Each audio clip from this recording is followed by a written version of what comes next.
మరి విఘ్నేశ్వరుడు పార్వతీదేవి యొక్క కుమారుడు కనుక శ్రీ మహావిష్ణువుకి మేనల్లుడు అవుతాడు. మేనమామల ముద్దు మేలైన ముద్దు.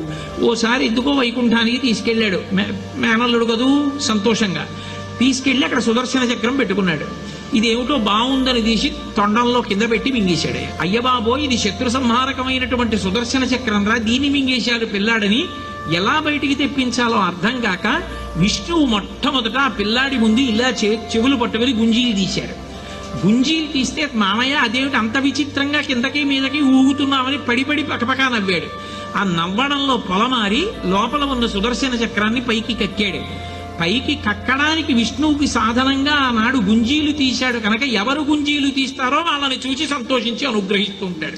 ఇప్పటికీ మీరు పాండిచేరి వెడితే పాండిచేరి రోడ్డు అంతా కూడా గుంజీలు తీస్తూనే కనపడతారు మీకు. విఘ్నేశ్వరుడి యొక్క పూజ అంత తేలిక.